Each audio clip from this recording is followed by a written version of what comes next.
Hello everybody. Today I am answering some fan questions just because I can. I asked people to send me in like a really good question and then I might do a topic video on it, but there were a lot of good questions, so I figured I would just turn this into a Q&A. I have just kind of looked at these briefly, so I'm just going to answer these more off the top of my head, not thinking them out that well. These questions were presented on Instagram, so I'll put all the little Instagram handles as I go. Why do you get the blues so much? I don't know. I mean, why are some people happy all the time? I don't know. It just, it's your genetic makeup. I think a lot of it comes from, yeah, of course, your family and all of that, like I said, or it can just be, your environment, how it shaped you, or usually a combination of the two. I have a personality that's more kind of expressive, creative, more of a deep thinker. People like that just tend to be more depressed naturally. So yeah, that's probably why. If seeking help has taught me anything, it has taught me blank. That is a really good question and one that has touched my life pretty recently and have contemplated in the last couple months. I'm not a person who's very good at seeking help. I'm very stubborn, so I'll hide it or I'll internalize the pain. A lot of times that's just depression. Of course, it tends to make you want to alienate yourself and not ask for help, but as hard as it is to go to someone for help, you really, really need to. I mean, I know that's obvious, but it's so true. You do need to swallow your pride. You do need to learn to just let people help you. Because you'll realize that you're not as alone as you think. You'll realize that there's more love out there than you think. And, it's just important to include yourself in, with your friends and family. It's going to help you. It's going to help your mental health a lot. It's going to help you just in your daily life. I've been too afraid to ask my loved ones for help in the past, and it's backfired on me. And I've always kind of regretted it and thought, why didn't I just go to them in the first place? Why didn't I just tell somebody that I was experiencing these things or feeling these things? It will save you a lot of mental struggles later on down the line if you can work on yourself in the immediate moment and save yourself from all of that bullshit. Shoe size. I'm like a 9 or an 8.5. 9 if I'm like wearing tennis shoes, running shoes, hiking, all that. Normal shoe size, probably 8.5. Favorite movie about making movies? There's a lot of those, like a lot of those. And there's some really, really good ones, some not so great. See, this is hard when it's off the cuff because I'm just going to have to go with what comes to my mind. These may not even be my favorites, but it's just the ones I'm thinking of. Singing in the Rain. I love that film. It brings me joy always. It's a spectacular piece of Hollywood filmmaking, a great musical. I could go with 8.5. Synecdoche, New York, films like that, which are more kind of about the creative process and the writing process, directing process, whatever you want to say. But films like that, I think, are really interesting. So, yeah. I'd love to know some of your favorite soundtracks. Well, I think I did a video on this, a long one, and it was about all of my favorite film scores. So that was years ago. I will just put a link for it. So there, that'll be the answer to your question. More in depth than I could give here. What film or films has your opinion changed on the most over time with repeated viewings? That's an easy one. This is one that I talk about often. It is Lawrence of Arabia. The first time I saw that film, I hated it. I was like 16 years old. I'm 16 at that time. I'm like, I'm really wanting to get into film and treat it more academically and become more knowledgeable of it. So what do? You typically kind of go over the basics, all the classics first, typically like Hollywood movies, before you venture out into foreign films and more experimental cinema. So I remember I was watching the like AFI Top 100 just as a kind of like beginner thing, the ones I hadn't seen. And you're just kind of checking these off. It does feel like homework after a while. And I remember I was like 16 and I had to watch Lawrence of Arabia, and it's like 3 hours, 45 minutes, something like that. It's a long movie, and it's a very slow, very methodical piece. And it bored me so much. I could barely sit through it. But there were things about the film that reverberated in my mind afterwards, like key images that stuck with me. And these are quite iconic parts of the film, but you know, I look at like Sheriff Ali, his entrance, the Mirage in the desert, iconic, extraordinary sequence. Lawrence rescuing Kazem. I love that part. I mean, there's just a lot of really beautiful things. And they were just small, but they always just kind of stuck in my mind as compelling and things that I was drawn to. So I thought to myself after a couple years, maybe I should give this movie another chance. Maybe I just wasn't in the right mindset when I watched it. Watched it again and found myself really taken with it, really taken with such an unusual portrait of such a damaged person, such a damaged figure that is Lawrence, and done in a way that is so sophisticated, so poetic, as I said, and really some of the best epic filmmaking that I've ever seen in America, for sure. I mean, it's just extraordinary. The time that he takes, the cinematography, it's just built so, so beautifully and so intricately. And it is, yeah, now, I mean, after years and years, I have grown more and more in love with it. And now it is, yeah, it's one of my favorite films. It's one of my favorite Hollywood epics. What movie most closely reflects your own struggle with depression, and how so? That's a loaded question, but I will say there's a few, and it doesn't necessarily have to be movies. I tend to gravitate more towards music when it comes to that sort of thing, so I could do a whole topic video on that. But when it comes to film, I actually did do a video topic on this also about 3 or 4 years ago. And I talked about Mulholland Drive as being a top one. I still agree with that. Mulholland Drive is one of my favorite films. And I do think that it captures a deep pain and sadness and loneliness in a very unique way by, you know, like filtering it through kind of this Hollywood idealized perception that, you know, like Diane has, and then slowly it unravels and you see the truth and how lonely this person is and how much this idealism has kind of destroyed their own inner happiness. And I think that that's a really powerful thing. Something that is not explored enough is how Hollywood and narrative and all of that can be very toxic to just the way that we see the world. And I think that the film is heartbreaking. I think it is one of the most personal, most emotionally resonant films that David Lynch ever made. I don't even know if it doesn't have to be a movie, but I watched a show. It's like a mini series on HBO. I never saw the last like 2 or 3 episodes.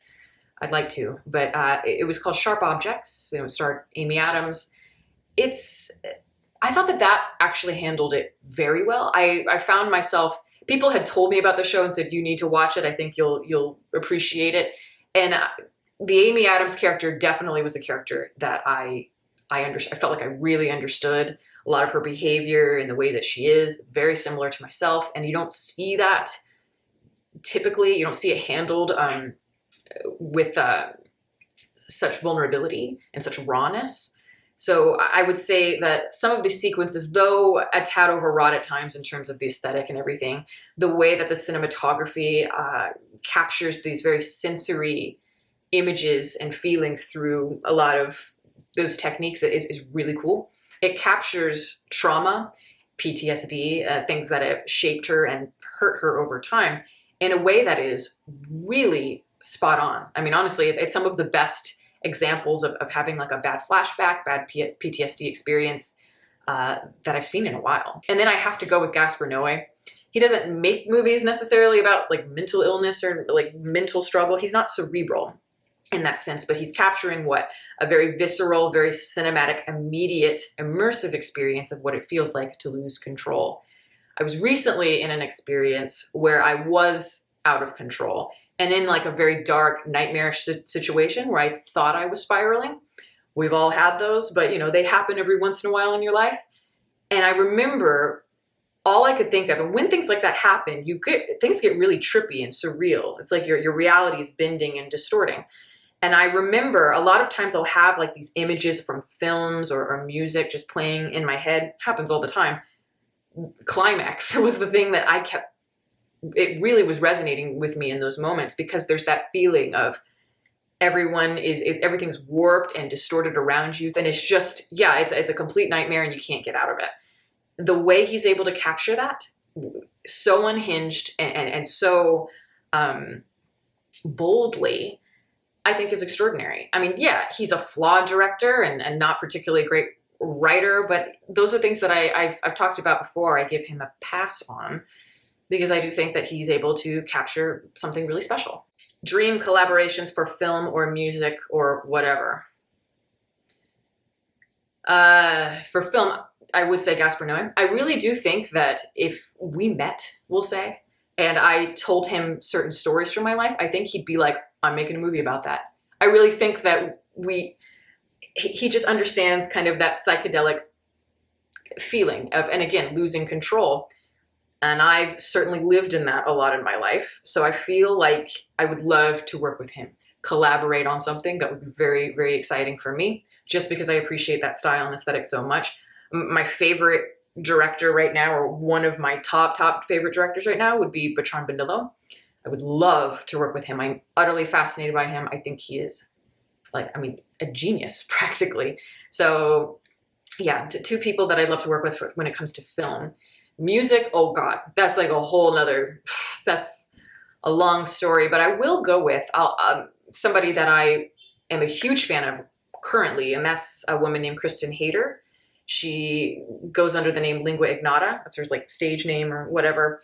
And her new album is called Caligula. She has an album before that called All Bitches Die. And really what she's doing is she's exploring kind of almost performance art. It feels more like that almost than music, but very theatrical, over the top, borderline campy, dramatic, avant-garde, I want to say Baroque classical mixed with like industrial. It's hard to describe, and I think she also has stated that it's hard to describe her type of music, but she's exploring her own trauma, her own abuse that she's experienced in her life, and how it has caused her to become this angry, deeply destructive person that's in such pain. And that's what she's writing the point of view from. And I feel like that resonates with me. I feel like there's a lot there. I feel like we have a good conversation. I really think that there's a lot there that reminds me of myself and my own style. Even we sing similarly. So, I'm in awe of her. And I love that even in the midst of all of this really gritty and raw, gnarly type of music that she's making, it doesn't feel, it does at times, yeah, it feels unhinged or maybe even gratuitous or overwrought. But that's kind of the point. It's through all of that she's starting to gain her power back. And so it is complex. I think, yes, at times she gives herself to that pain, and at other times she's rising above it. So it's just this give and take constantly throughout that is really fascinating. I would work with FKA Twigs because she's just like this strange, like trip hop, art pop star who's like so surreal, trippy, alien-like. Like she's like from the fifth dimension or something. I love that really psychedelic feel. And I just love her philosophy and style as a performer. I would love to work with a group like Swans, one of my favorite groups of all time, Radiohead, the list goes on and on. What is happiness to you? I don't know. I will let you know when I find it. But I would assume happiness is when you learn to accept yourself and accept the people in your life and accept the way life is. I think that's really the only way to find any sort of happiness is to just accept. It is one of the hardest things to do in the world, I think, is to be able to accept things. But that's the answer. That's really the answer, is finding contentment and realizing all of that will really lower your expectations and make you realize that the little things are more important. What is your favorite Studio Ghibli film? I'd probably go with Princess Mononoke and Grave of the Fireflies as my top two. What is your academic formation? I get that question a lot. I guess what you mean is like, what did I do for college? I know people are expecting film. I started out as a film major, but I ended up going to creative writing, and then minor was in like advertising copyright, and that's undergrad. How do you feel about sex/nudity in movies? Certainly, I'm not thinking about pornography. Do you like it?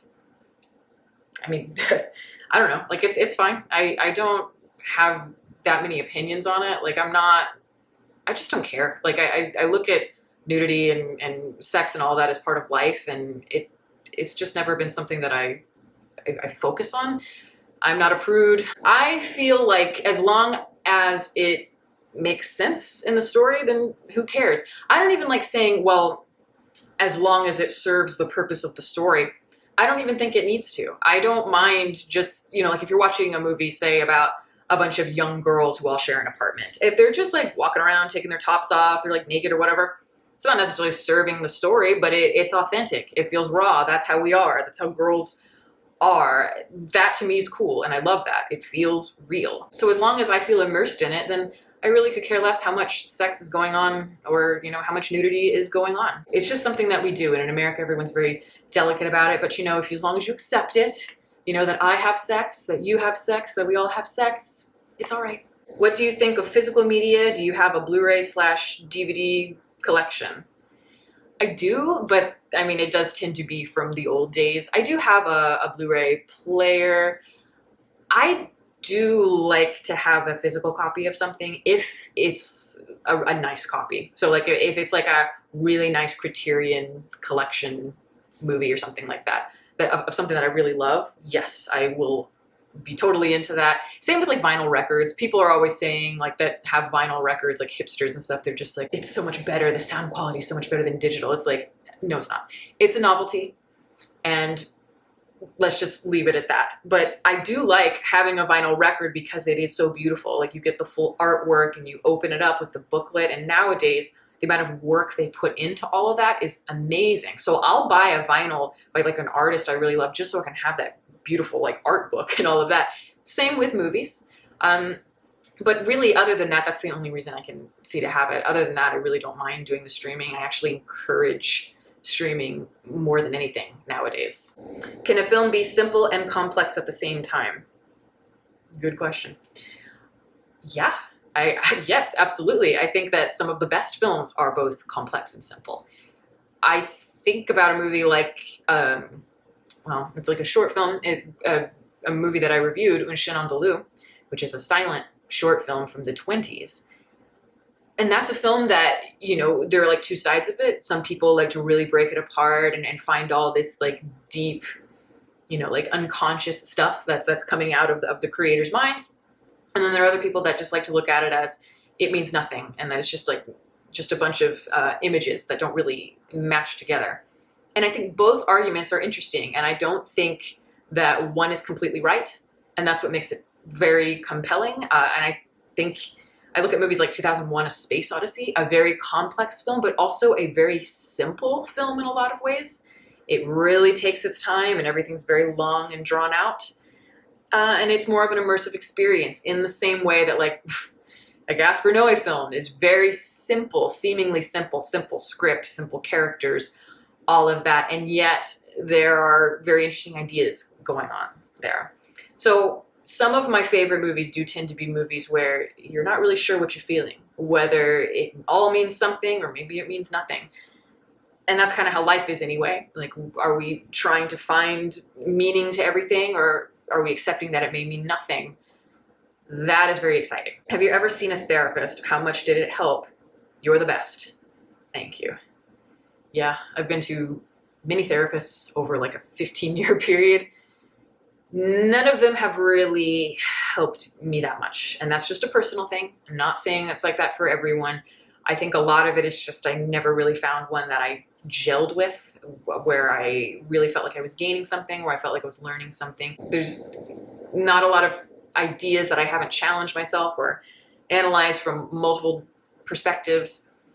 So in that sense, I'm not really a big fan of that type of therapy where you just kind of sit and talk. And again, this is just a personal choice. For some people, they need that and it works for them. It just doesn't work for me. I need to be more hands-on. I need to be more actively taking control and doing things that help me get better.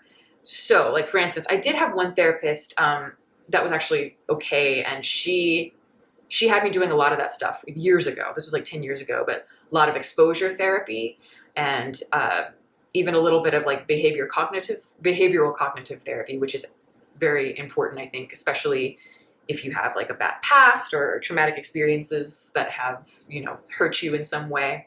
That can be very helpful. But I love that she had me taking an active role. She was like a trainer, and she was cracking the whip to be sure that I did my homework, that I was always doing these practices, and little by little I got better. The more you expose yourself to the fears, the more that you can overcome whatever it is, depression, anxiety, again, whatever it is. And I think that that's so important, because it's so easy to fall behind the thing where I'm sitting here talking to you, I can verbalize my pain, verbalize my sadness, and you think, oh, well, then I'm cured. I know what the problem is. But then you just walk out of there and you often don't take an active role in that. Like, you don't apply what you said. It's so easy to do that. And that is where I think the danger lies. So again, for me, I would do therapy if it's more like, like if we're experimenting with hypnosis, or, as I said, behavioral cognitive therapy, anything like that. If the other thing works for you, go for it. Don't let anything that I'm saying deter you from that, because, help is important. And it's very hard to gain the strength to just go to a therapist in the first place. So, if you need to do that, do it. Why do you feel artistic criticism is important? And I'll close with this one, because I think that's a good closer. And that's something I know I've talked about, but I feel like I don't know if it's necessarily that important. Like, it's not essential to life. It's not necessary, but it's just something that I've always been intrigued by and been interested in, for a simple idea, which is just, like, when you look at art, it tends to be the most emotional, vulnerable pieces of ourselves. And that can help you understand a person. It can help you understand human life and just human behavior and the way that we react to things. And therefore, you can kind of look at life and realize, okay, from this, I know not to do this anymore. Or I've made these mistakes, and, this piece of art is helping me to understand that. So I do think that this sort of stuff and this sort of analysis can help us become better people and understand each other better. So in that sense, I think it's very helpful. It's also just very interesting from a psychological perspective, from just understanding artistic perspective, just indulging for myself. But I do think that there's a lot of importance to it when done well and when really kind of taken seriously. But again, I also think at times we take things too seriously. I think that sometimes not everything has to be, picked apart and all of that, but that's just something that I personally like to do. And I know a lot of people like to do it. And I think it's great that we have a platform like this where we can do that. But yeah, those are some of my questions. Those were some good questions. You guys are pretty smart, and I really appreciate all of them. And that is my video. So thank you all for listening. All of my social media information is below. You can watch more videos here if you want, and you can subscribe also if you'd like. Catch you next time.